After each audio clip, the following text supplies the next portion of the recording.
Sometimes this is the hardest part of practice. Yeah, really. Getting an incense lit on a windy morning.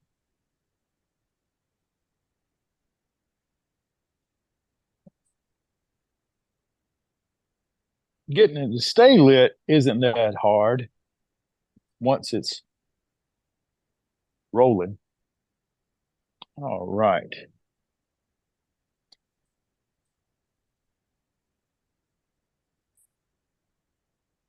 Ah, good. You know, this that little routine is something that's always stayed with me as far as practice goes. Because when I have my practice, like you can probably see here, that this is down to like the last quarter inch or so, Yeah. and this was my practice stick before I turned on the camera to get here. I was trying to get in my practice before I started to lead this practice. Um, but you know, the idea that Sifu very seldom called them incense; he would call them time sticks. Right? And that's how you would measure your time. Of course, we use the same incense all the time. That are most incense are about a standard size. Probably what is that about 10 inches, 10 inches long. Yeah, But roughly. over the yeah, over the years, the Chinese grocery store would carry just a couple of different kinds. But then if you go to some of those other fancy little places, they got all kinds of scented ones and all that stuff. But the oils that they put on them will make them burn a little different. And Stephen would tell us that your time stick should never distract you from your practice. And so sometimes, like these were a gift to me. They're made out of sandalwood, and I like that. I like that scent. It's very earthy to me, but I always enjoy having that routine as your length of your practice is dictated by the um, the incense coming all the way through. Okay, so it is really good to have something because everybody will sometimes ask, how long should I practice? As long as your incense burning. That's Yeah. it's pretty it's pretty easy. You don't need a clock either.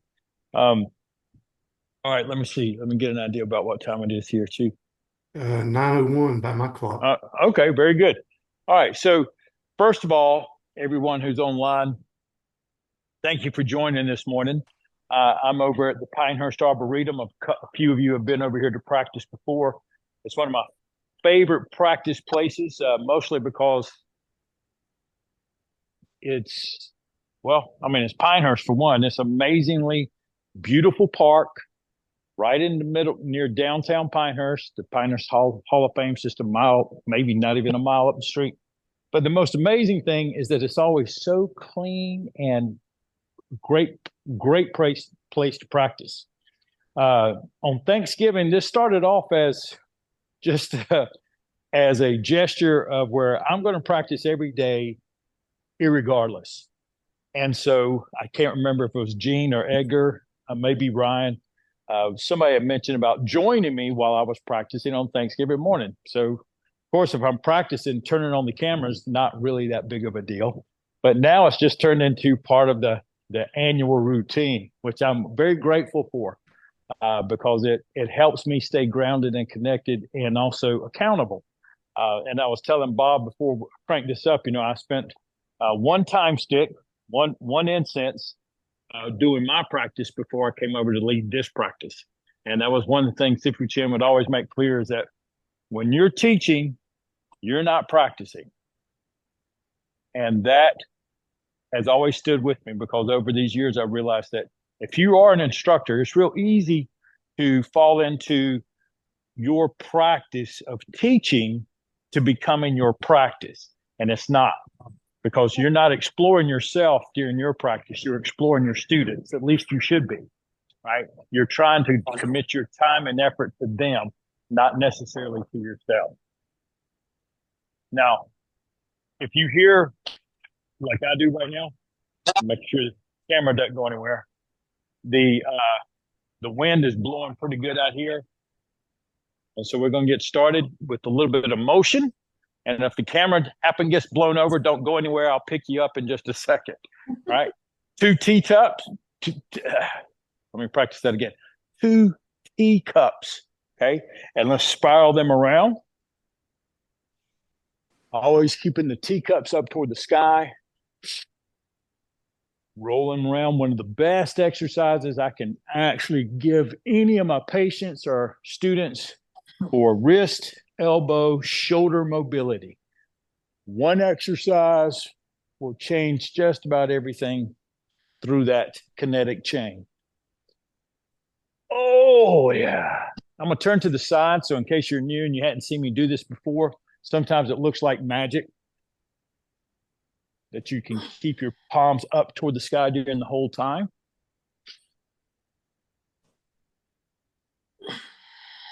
Two more times. And if you would, just because I can hear a little bit, if you don't mind, put your microphone on mute if you have not already. And I'll ask y'all for some questions and all later. Oh, yeah. Good. Now that my fingers are tingling, we'll go on to something else. All right. We're going to do the little boy praise. And this one where we take into a prayer hand, take it up to the top, and then fold it behind your head. Okay. Then drop your chin down into your chest so your nose is pointing down almost directly in front of your toes. And imagine there's a string hanging from your nose down to in front of your toes.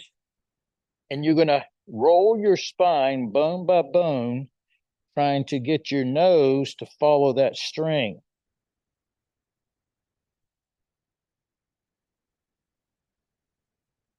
Take your time.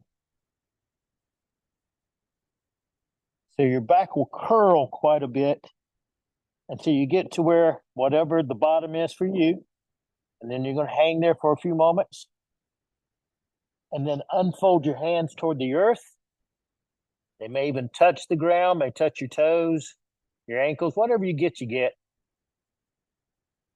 It's not a competition. Oh. All right. Walk your hands to outside one foot. Doesn't matter which.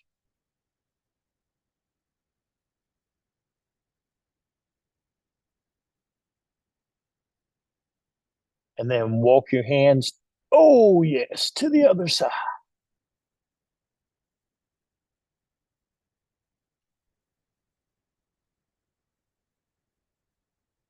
There we go. Little leaf. Come back to the front. Hands just above your knees and lift your face so all that blood can restabilize itself. Spread your feet out. We're going to sway the hips. So you sway your hips over to a side, then turn your head and look behind you just as far as you can.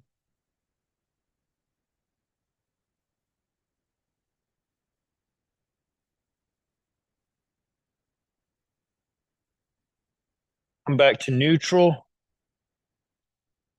Sway your hips the other way. Look just as far as you can.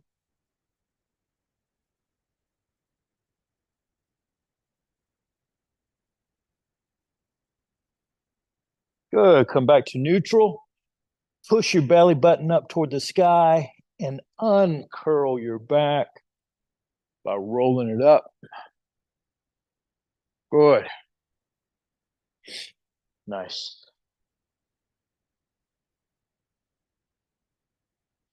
You know, I've been outlining several new podcasts, and one of the ones that I'm very excited about doing is one about inner peace. And inner peace is a lot of times,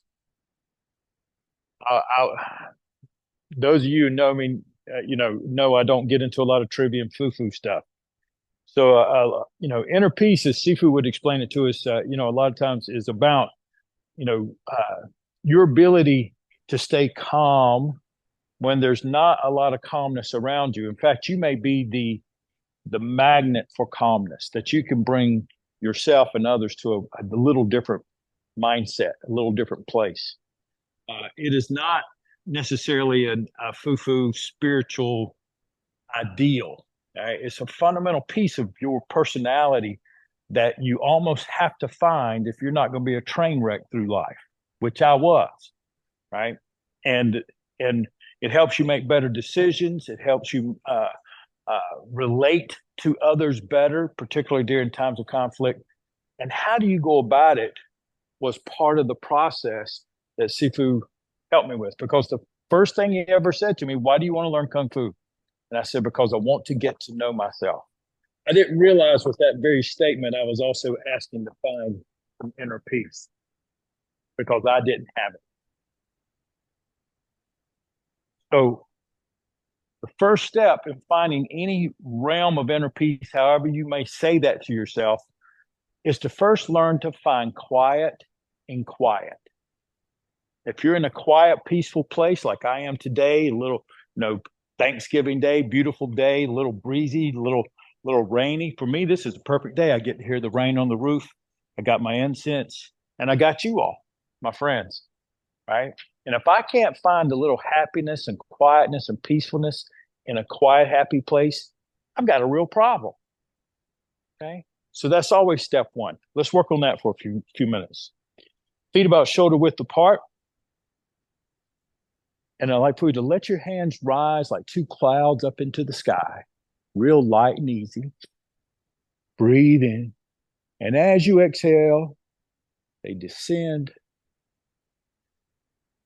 come down in front of you, washing you off, like the rain is washing off the trees here today. Two more times. Breathe in, let the arms float up. Exhale.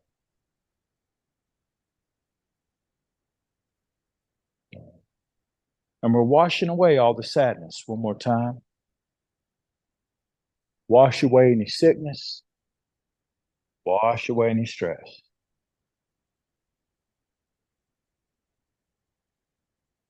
And let the hands come to rest just in front of your lower abdomen so that the center of your palms, called the Lao Gong, are pointing just below the lower dantian, just below your belly button. Now I'm going to turn to the side so you have a little different angle of me. If you'll see me here, I look like I'm a little bit fluffed up, and that's what I want. If I'm too relaxed, then you can see how it kind of looks sulky. So you want the palms to be open, the chest to feel like it slightly concaves. And this is what we call an active rest, okay? And this is where we start. And this can be your entire practice. It's just trying to find some quietness in the quietness.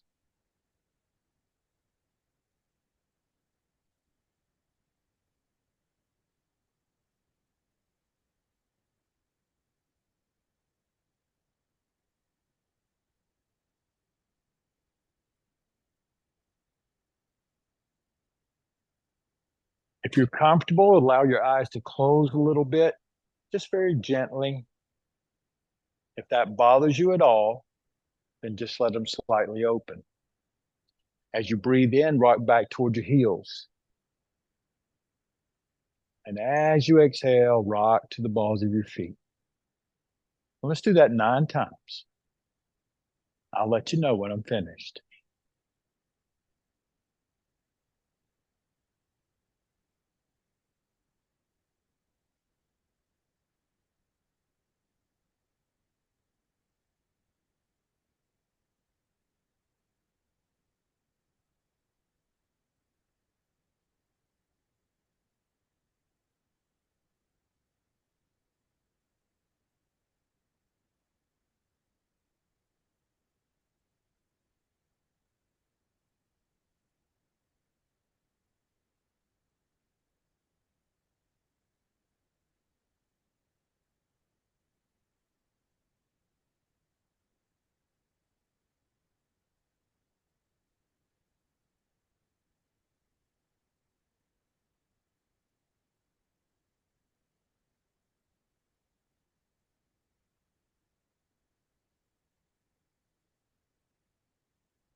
Good.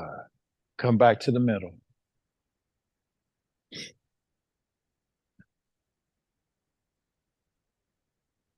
It just occurred to me that I can recall the very moment Sifu Chen had said to me to practice.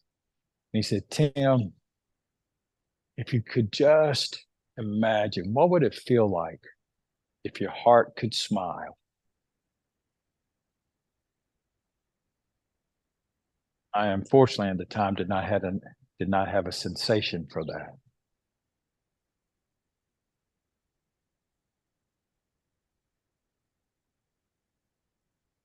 But ask yourself, how would you feel if your heart could smile?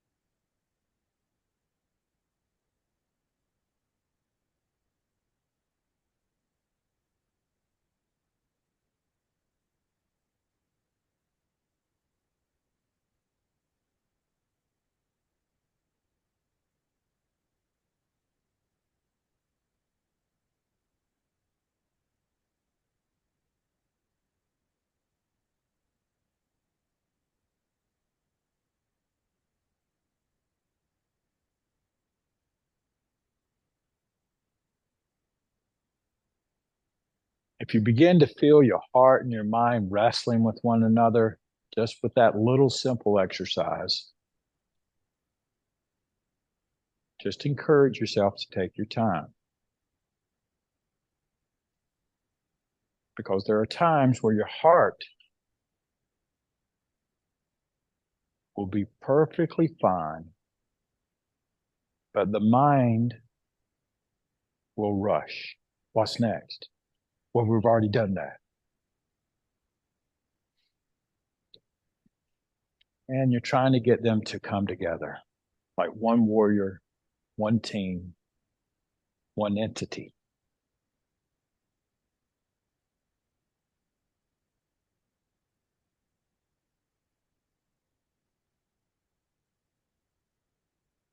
Our requirement for practice, as Sifu would say to us,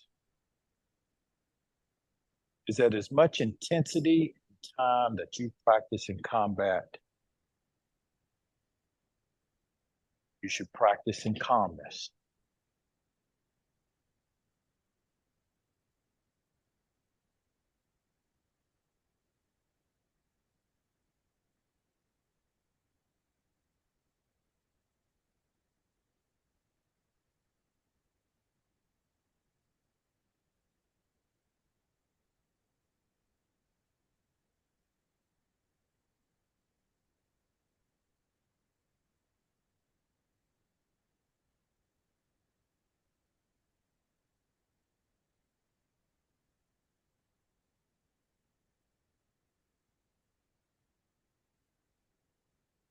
Uh, as I said before, you can spend 15, 20 minutes just trying to stand between two trees in a natural place in front of a lake or the ocean.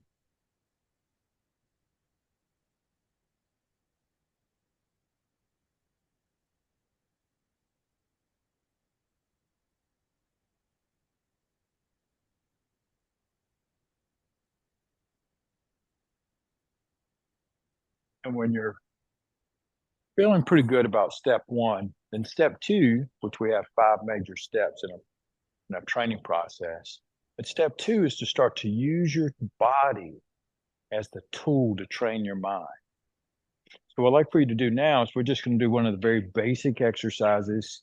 We have, I guess, 50 or so different exercises. But in this one, let the arms rise up to the level of your heart. Make sure the fingers are spread a little bit. I'm going to turn to the side just so you can see me. So I'm here. Usually my elbows are about 1 fist in front of my chest. The main thing is for me to feel like I'm wrapping around, like I was hugging that pole or hugging a friend, right?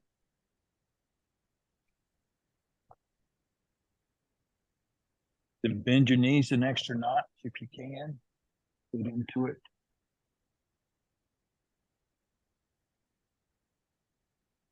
And the next exercise we're going to do is melting the mountain exercise.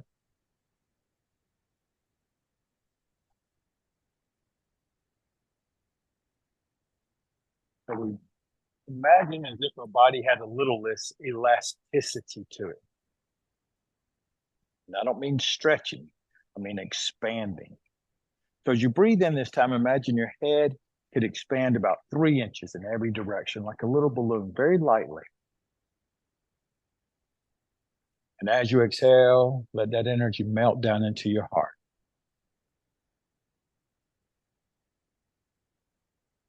And breathe into your heart and your chest and expand in all directions.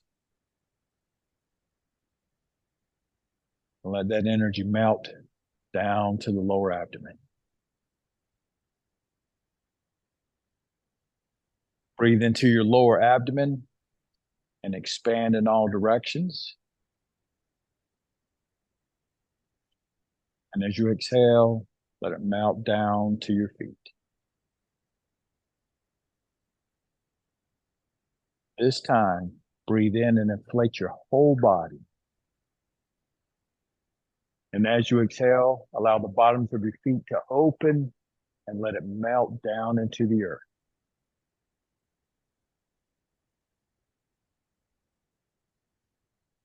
Two more times. Inflate the whole body. And melt into the earth.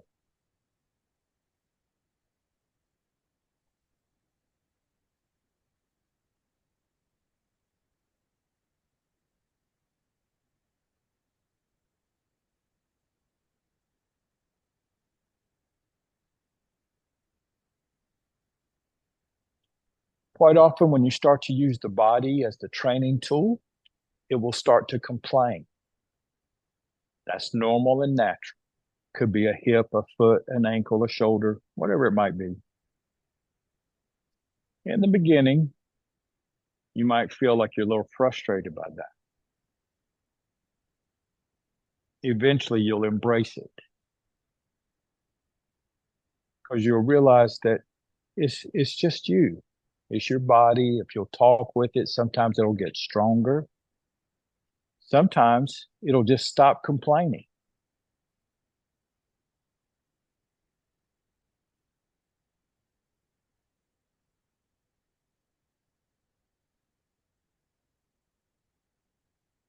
Because if you can stay peaceful and quiet, calm, whatever the words are for you, when there's a little tension,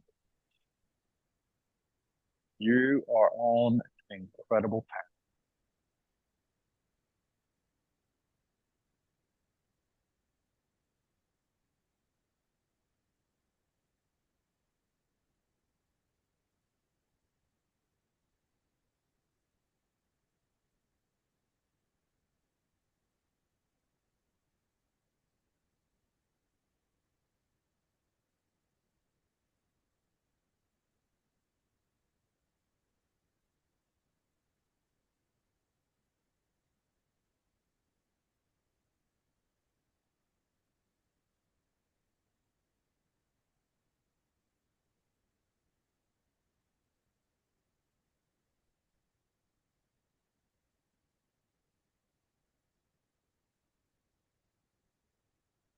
Check your balance.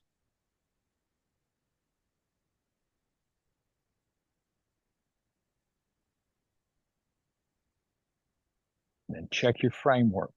Okay, try to make sure it's still round. And if you get too fatigued, where the pain becomes the only thing that you can start to focus on, then allow your hands to gently and smoothly return back to that resting position we started in. Avoid fidgeting as much as you possibly can.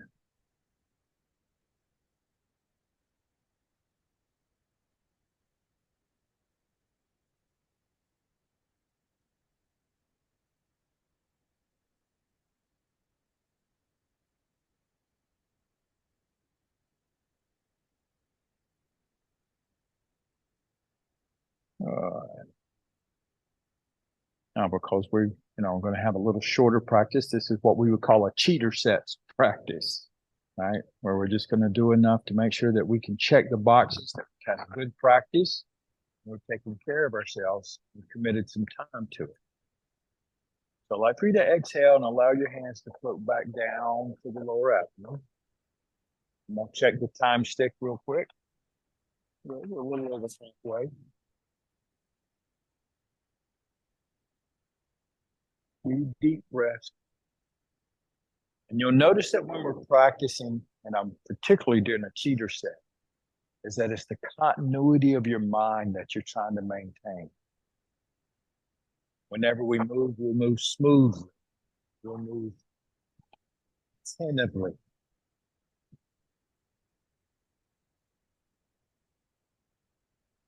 We don't want to let our mind just collapse. That's what leads to the fidgeting.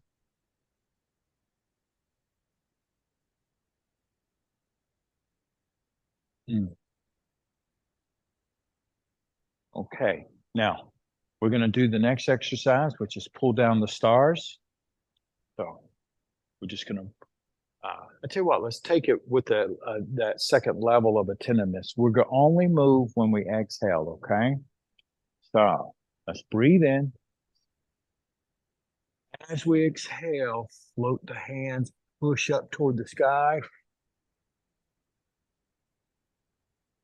Breathe in. As you exhale, as if you're reached way up to the sky, you grab the star, a couple of stars, and you pull them down to the earth. You can do that very lightly, or you can do it with some body strength. That's up to you. Breathe in. Exhale. If you can, get up to your toes and grab the star. And then as you exhale, pull it down.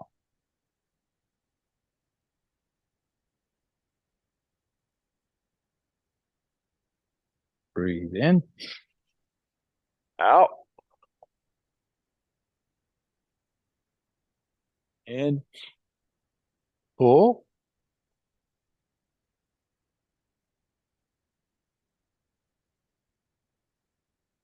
Let's do one more.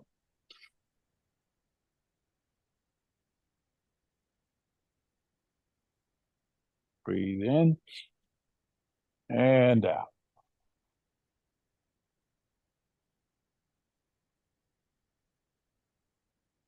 Good.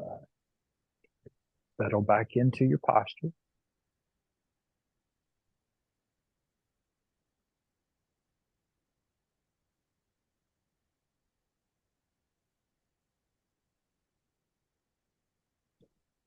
Gently slide your feet a little wider.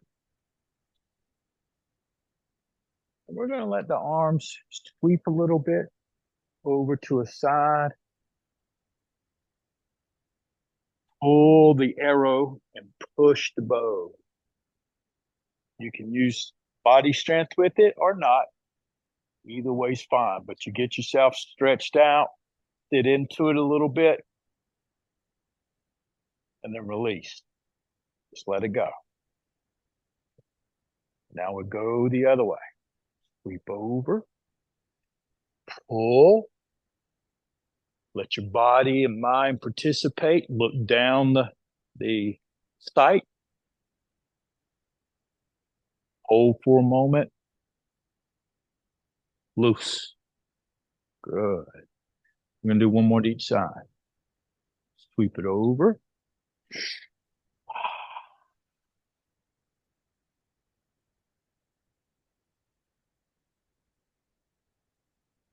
Loose. Good. One more time.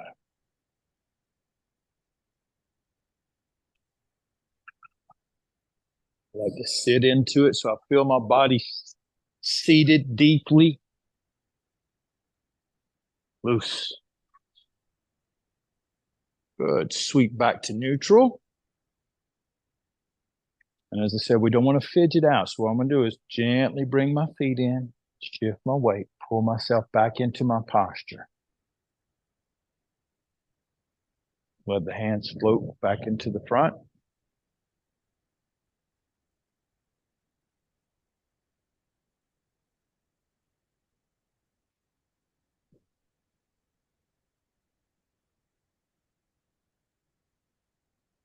What we're doing now is a little bit of phase 3, which is where we're trying to build some strength and stamina. So once you get through phase 1, where you can find a sense of calmness in the quiet areas, then you try to use your body as the tool, which means you test it a little bit. You get being comfortable, being uncomfortable. And then phase 3,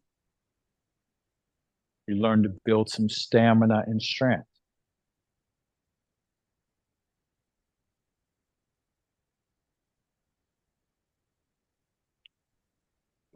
Now let's flow a little bit.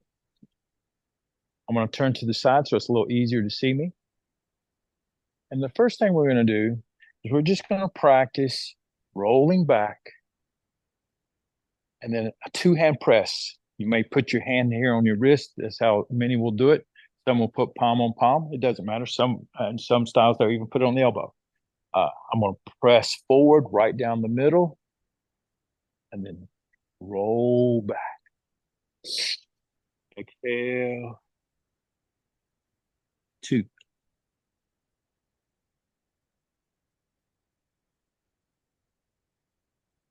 3.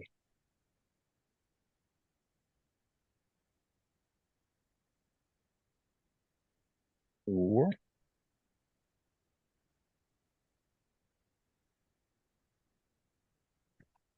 Now, this time when you come back, dig down into a little bit. Let yourself sink and then press. 1.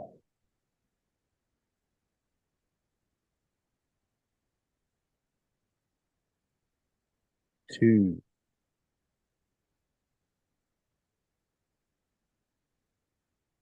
3. Try to keep your head up if you can. Good posture. Maybe even get a smile on your face as you're moving. Let's do one more just because I forgot count. Good. Now we're going to dig down in there, up or down, and then come across with the arm.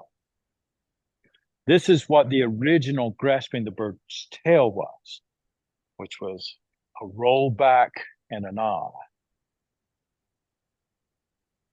And later, they added a couple of other techniques to the whole thing. One more time. Good. The next one I like to do is to imagine as if you're holding a basket of flowers or fruit, and you sit it down on the ground, let the arms go all the way up, then come grab the basket again and raise it up to the sky. 1, down.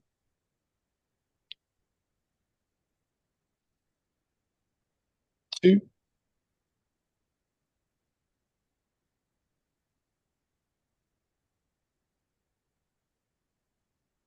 3. 2 more.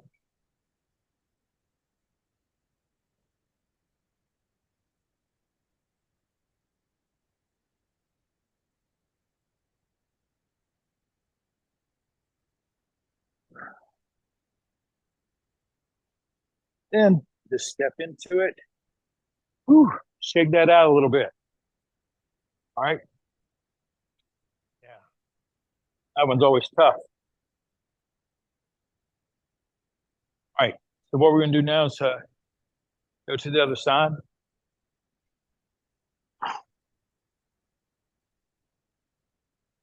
Hands. Okay. And when we say out, it's almost like you're reaching out to grab a rope or something along those lines. So they go out, and we're not going to go very deep in the beginning. We're just going to get our body into a flow. Pressing. 1.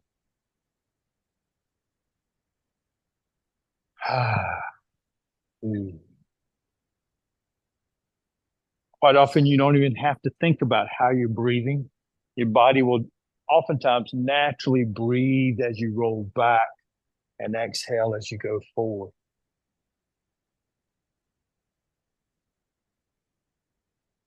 Good. I'm going to take a little wider stance. So now as I come down, I can dig into it a little bit and then press.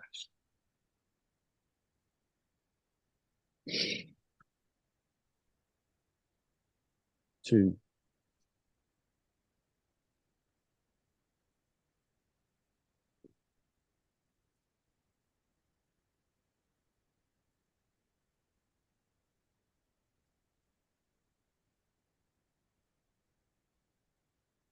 Good. All right, we'll go to the on, down, and then out.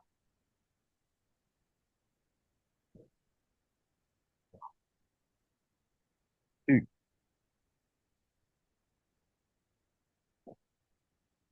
three,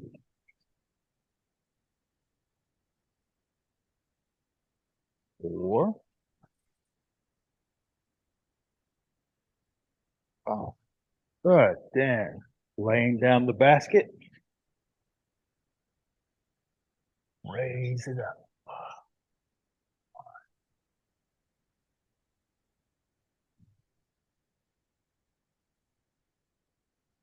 Two,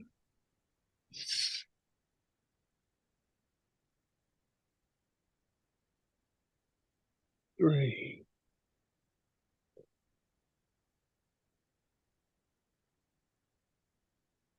four. One more time.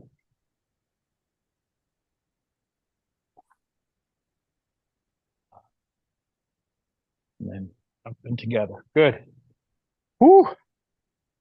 All right. All good. We've got about 1 inch of practice left. Okay. So a couple of things I'd like to do. One, it just wouldn't be fitting to have Thanksgiving practice without a little chin to toe. So let's get out here a little bit and let's pay our dues. Stretch it out. Remember, keep your spine long. You're trying to open up. I'm going to turn to the side here. You're trying to open up your hip, not so much stretch out your back. If you round out your back, you're going to be stretching the erector spinae. We want joint opening. We want to keep the spine straight. That'll force that hip to open up a little bit. Oh,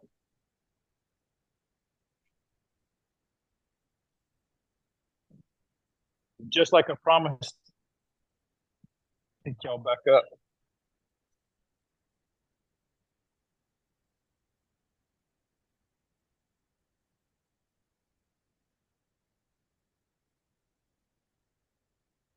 Very good. Let's do the other side.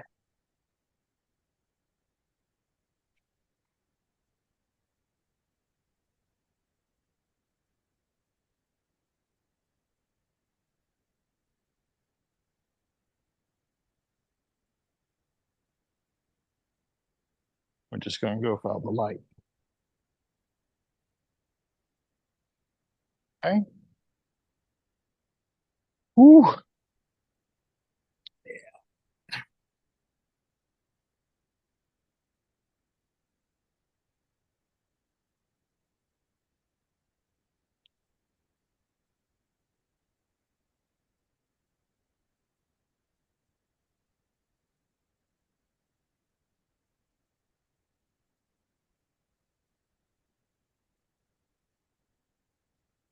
2 more breaths.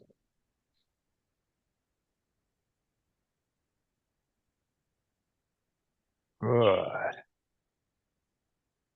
Okay.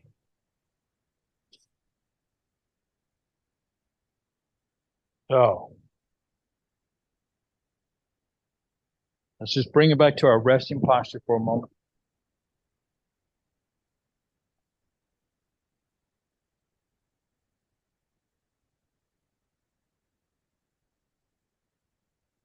Find your balance.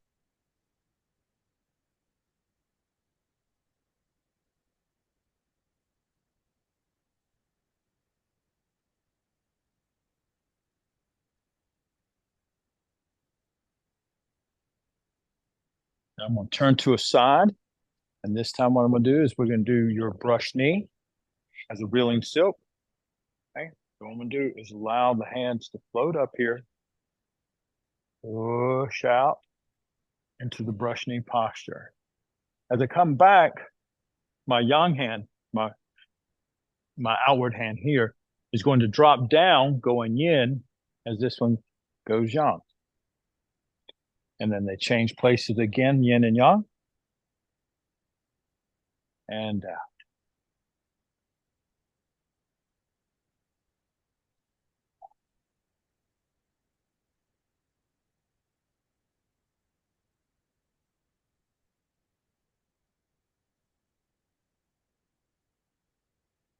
You don't have to dig deep, or you can. That's up to you at this point. All right. If I was going to dig a little deeper, what I'll do is slide my foot back. And when I sit, I'll get down in there. Oh, and I don't sit with my head. I sit with my legs.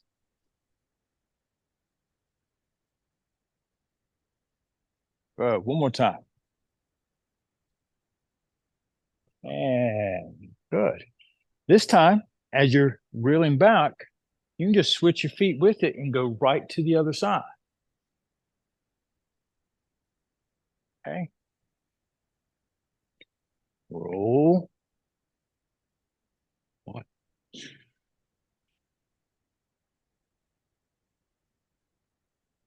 2.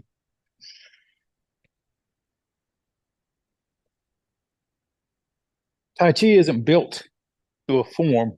That's a practice of choreography. It is built through the understanding of the principles of giving and receiving,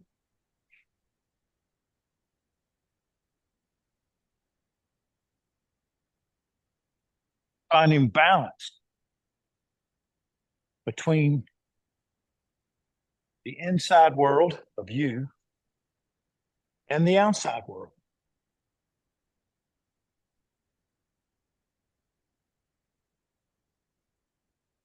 One more time.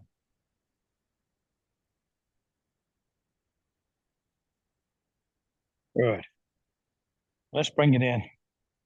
And we'll close with something Sifu had said to me about understanding balance.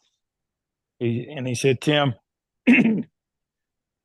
many times, particularly Americans, will fall into a trap about what balance is, as if everything is homeostasis, or he didn't use that word, but basically everything is calm and peaceful all the time. He said, that's not how natural world works. He said, there's supposed to be places that are going to be a little uncomfortable or need attention.